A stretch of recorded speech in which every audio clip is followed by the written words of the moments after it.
The night Harlow Beckett walked into the Fairmont's grand ballroom on the arm of Owen Calloway, the most talked-about venture capitalist in Ontario, her ex-husband choked on his champagne. She didn't rush to look at him. She didn't need to. She had chosen this dress carefully, deep burgundy, structured shoulders, the kind of dress that said, "I am not grieving anymore." Her hair was pinned back, the way she used to do it when she was still a senior associate at Renshaw & Cole, before she had made the quiet, devastating decision to step back from her career, to support a man who told her she was more valuable at home. Before she had spent 4 years building a life that turned out to belong entirely to someone else. She heard his voice before she saw his face. That particular laugh, loud, slightly too much, cutting through the hum of the room. And then she turned her head, just slightly, and there he was. Nathaniel Beckett, her husband of 6 years, standing near the East Bar with a woman Harlow recognized immediately, though she had spent 3 months trying not to. Simone Audet, 29 years old, the junior communications director he had hired 18 months ago for the company that Harlow had helped him found. Simone's hand was on Nathaniel's arm. Her ring finger was bare, but the way she leaned into him said everything a ring might have said. Harlow felt nothing for exactly 4 seconds. Then Owen Calloway leaned down and said, quietly near her ear, "He's already seen you. Don't give him the satisfaction of looking first." She exhaled. "I know, good." Owen straightened and smiled at someone across the room, easy and relaxed, as though they were simply 2 old friends attending a gala together, which, in the eyes of everyone watching, was exactly what they were. It had taken Harlow 8 months to get to this room. 8 months from the day Nathaniel had sat across from her at their kitchen table in their home in Oakville and told her with the particular gentleness that is somehow crueler than anger, that he had fallen in love with someone else. That he needed her to understand it wasn't something he had planned, that he hoped they could be civil. She had been 4 months pregnant. He hadn't known that yet. She had found out 2 days before and hadn't said anything because she'd been waiting for the right moment. Sitting across from him at that table, she understood there would never be a right moment again. She told him anyway, because it was the truth, and Harlow Beckett had never been a woman who hid from the truth, even when the truth was brutal. Nathaniel had gone quiet for a very long time. Then he said, "We should still separate." She hadn't cried in front of him. She had waited until he went upstairs to make calls, and then she had sat on the kitchen floor with her back against the cabinet under the sink and let herself fall apart in a way she had never allowed in front of another person. She gave herself 40 minutes, she counted them, and then she washed her face, called her sister in Vancouver, and began the long, methodical work of figuring out what came next. What came next, as it turned out, was harder than she had prepared for. Nathaniel moved Simone into the condo he had purchased downtown, the one Harlow had known nothing about until their lawyers began untangling the financials. It emerged that he had been maintaining it for almost a year, paying for it through a consulting budget line that Harlow, who had managed the household accounts, had never had access to. She had not had access because Nathaniel had restructured the company's finances shortly after she stopped working, when she was pregnant with what would have been their first child. A pregnancy that had ended at 11 weeks, the first one, and he had told her it was cleaner to separate the personal and the corporate accounts. She had trusted him. That trust, she later understood, had been one of the most expensive decisions of her life. She left the Oakville house and moved into a rental apartment in Hamilton. She took her old law files, her books, 2 suitcases of clothes, and the small watercolor painting her mother had given her when she passed the bar. She did not take anything she would have to fight for, because she was already preparing for a much larger fight, and she needed to conserve her energy. Her daughter was born in late November. Harlow named her Wren. She was 7 pounds, 3 ounces, and she had Nathaniel's dark eyes and Harlow's stubborn jaw, and the morning the nurse put her in Harlow's arms. Something settled in Harlow's chest that had been loose and rattling for months. She called her old firm 3 weeks later, not to ask for anything, just to tell them she was ready to come back. Her former supervising partner, a woman named Daphne Ford, who had mentored Harlow through her first 3 years of practice, said, "I was wondering when you'd call. We've been holding something for you." She, hadn't known that. She had assumed she would need to beg, or at minimum negotiate carefully. Instead, Daphne told her that a senior associate position had opened up 6 weeks prior, and they had quietly decided not to fill it until they heard from her. Harlow had a reputation at Renshaw and Cole, it turned out. The kind that accumulated slowly and held, even through an absence. She was back at her desk by February. Ren went to a daycare 3 minutes from the office, run by a woman named Beverly, who smelled like lavender and kept a tabby cat named Earl on the premises, and seemed constitutionally incapable of letting a baby cry for more than 30 seconds. Harlow dropped Ren off every morning at 7:15 and picked her up at 5:30, and in between she worked with a focused, almost cold precision that her colleagues found slightly unnerving, and that she found privately deeply satisfying. She did not talk about Nathaniel at work. She did not talk about him anywhere, really, except to Daphne over lunch once, when Daphne had asked directly, and Harlow had decided the question deserved a direct answer. "He left when I was pregnant," she said. "He'd been planning it for a while. He'd set things up financially so I wouldn't have access to certain accounts. I'm working on that." Daphne had looked at her for a moment with an expression Harlow couldn't quite name. Then she said, "Good. You should work on that very hard." "I intend to," Harlow said, and picked up her fork. The financial situation was where it got complicated. Renshaw and Cole had a commercial litigation department, but Harlow's specialty was corporate law. She knew her way around a shareholder agreement better than almost anyone at the firm. And what she discovered, as she and her family lawyer began to examine the documents Nathaniel had provided in disclosure, was that Nathaniel had restructured the company at a very particular moment. Harlow had come into the marriage with money, not family money. She had no family money, but 7 years of careful saving and 2 investments that had done well. She had put a portion of that into Nathaniel's company in its first year, when it was still running out of a spare bedroom, and Nathaniel was still a mid-level project manager with a lot of ideas and very little capital. She had put in $80,000. She had documentation of this. What she did not have, because she had been young and in love and constitutionally trusting, was a proper shareholder agreement that reflected what that contribution meant in terms of equity. The restructuring Nathaniel had executed quietly 2.5 years ago had effectively reclassified her contribution as a personal loan. The loan appeared to have already been repaid through a series of transfers to a joint account that she had largely used for household expenses, in a way that left her with no formal stake in a company that was now, according to its most recent valuation, worth $11 million. It was elegant, in its way. She could almost admire it if it hadn't been done to her. She brought the documentation to Daphne. Daphne looked at it for a long time and then made a phone call. The person she called was Owen Calloway. Harlow had heard of Owen Calloway. Most people in Ontario's business community had heard of Owen Calloway. He was 61 years old, had built and sold 3 companies, and had spent the last decade running a venture capital firm that was known for 2 things: its returns and its particular interest in cases where founders had been structurally disadvantaged by bad agreements made in good faith. He had also, 8 years ago, written a fairly widely read piece in the Globe and Mail about predatory restructuring within small corporations, a piece that had led to 2 regulatory investigations and 1 very public lawsuit. He was not a lawyer. He was something else, something harder to define, a person with resources and pattern recognition and a very long memory for injustice. Daphne explained the situation. Owen asked 3 questions. Then he said he would like to meet Harlow. They met at a coffee shop in Yorkville on a Tuesday afternoon in March. Harlow brought the documents. Owen brought nothing except a coffee and the kind of focused attention that Harlow associated with people who had learned, through experience, that the most important thing you can do in a room is actually listen. He looked at the documents for 20 minutes without speaking. Then he said, "The transfer records. Do you have the original bank statements?" "Yes," she said. "And the valuation report from the restructuring year? The one your husband's accountant prepared?" "I have the version that was filed. I don't have the working documents." Owen nodded slowly. "That's going to matter. That valuation is almost certainly conservative. They would have needed it to be, to make the numbers work." He set down the papers.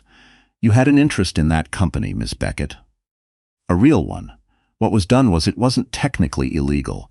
which is what makes it difficult, but it was structured around a particular assumption. That I wouldn't notice, she said. That you wouldn't know how to look, he said, which was slightly different and more accurate.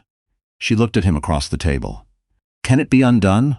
Parts of it can be challenged. Not all of it. The loan reclassification is the weakest point. If we can establish that the transfers you received were household maintenance payments and not loan repayment, the reclassification fails. He paused. I want to bring in a forensic accountant I work with, and I'd like to make an introduction to someone at the OSC who has been watching this kind of restructuring pattern for a while. Why are you willing to do this? She asked. It seemed like the question she was most obligated to ask. Owen was quiet for a moment. I had a business partner a long time ago who did something similar to someone close to me, different context, same mechanism. I got very good at recognizing it. He picked up his coffee. I have a secondary interest, which I'll be transparent about. This goes the way I think it might.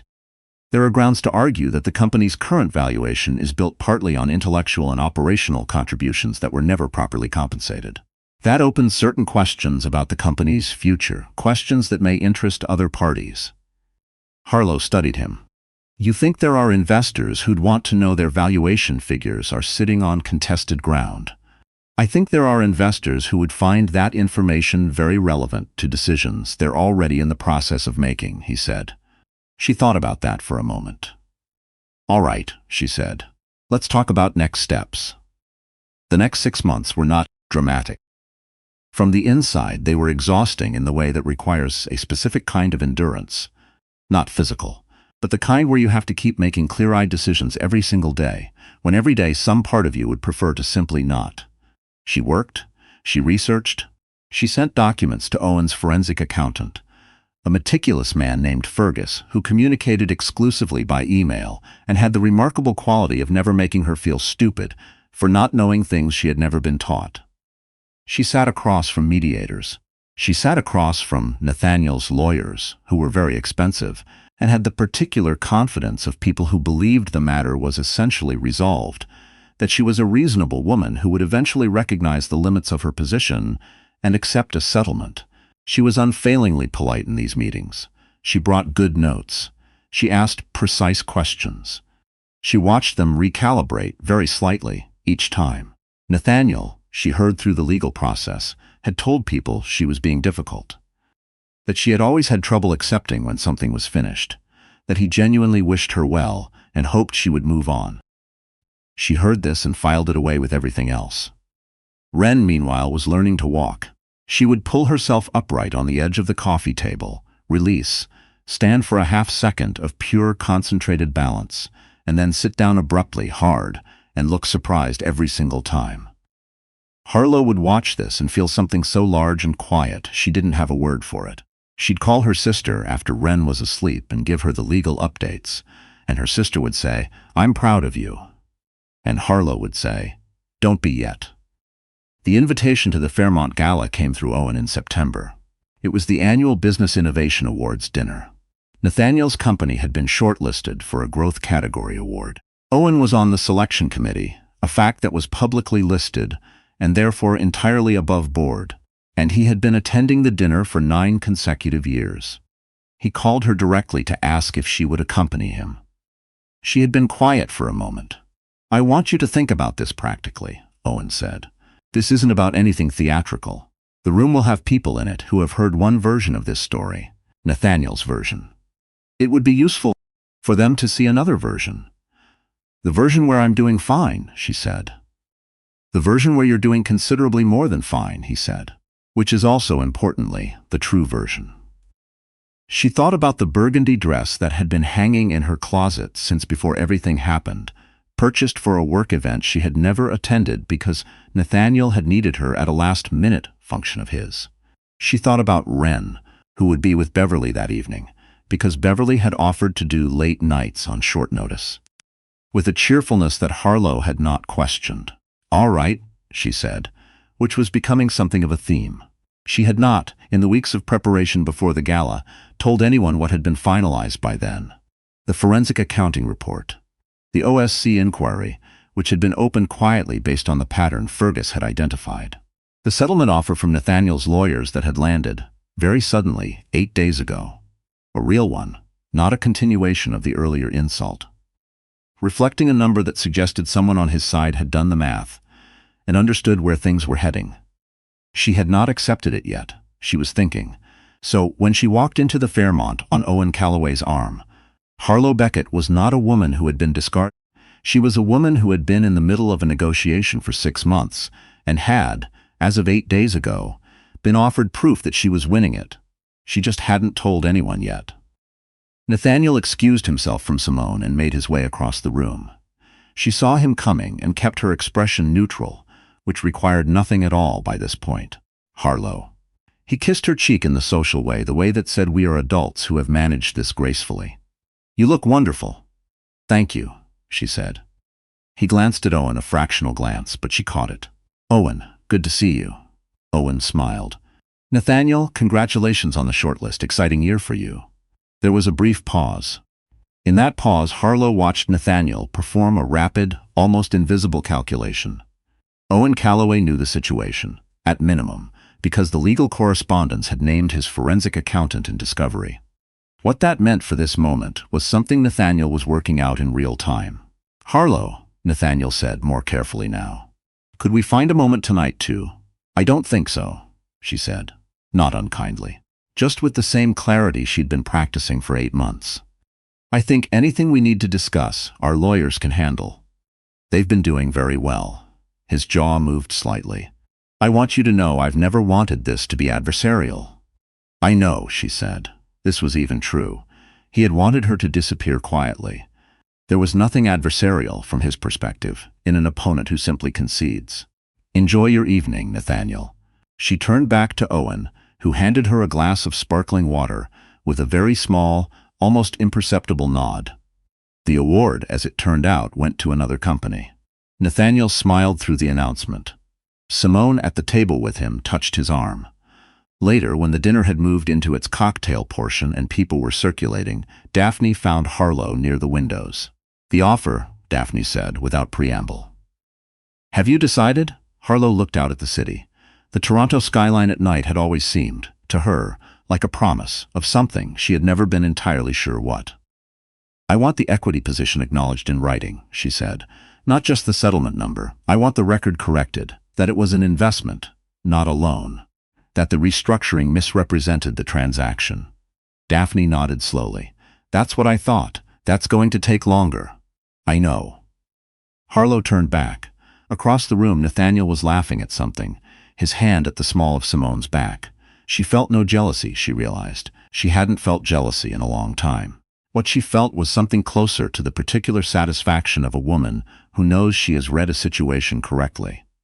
He's going to need that investment inquiry to go away before he can close his Series B, she said.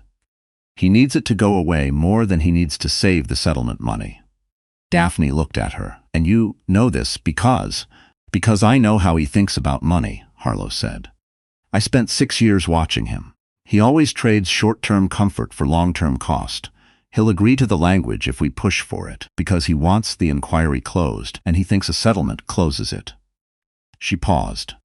But that's between him and the OSC. Daphne was quiet for a moment. Then she smiled, just slightly. You should have gone into litigation. I'm starting to think so too, Harlow said. She left the Fairmont at 10:30.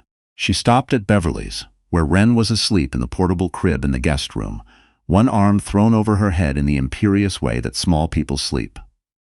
Harlow stood in the doorway and watched her breathe for a moment. Beverly appeared behind her with a cup of tea. Good night. Useful, Harlow said. In the cab going home, she drafted a message to Daphne, push back on settlement language. Accept nothing until equity misrepresentation is in writing. I'll explain the timeline logic tomorrow. She put her phone in her bag and looked out the window. The city moved past in amber and white, steady and indifferent, the same as it had always been. She thought about the woman she had been at that kitchen table 2 years ago, sitting on the floor with her back against the cabinet, counting the minutes. She did not feel sorry for that woman. She felt, if anything, a kind of respectful recognition That woman had made a decision to stay in the room when the easier thing would have been to simply stop fighting. To take the first number, the first apology, the first offer, and call it over. Ren would grow up knowing the actual number. She would know what the company was worth. She would know what her mother's contribution had been worth, in writing, in a document that could not be restructured away. That mattered more than any settlement figure. It mattered more than Nathaniel's face at the Fairmont, or Simone's hand on his arm, or any version of the story he had been telling people in the months between then and now. The cab pulled up to her building. She paid, stepped out into the October air, and stood for a moment on the sidewalk looking up. Then she went inside, put on the kettle, and began preparing for tomorrow.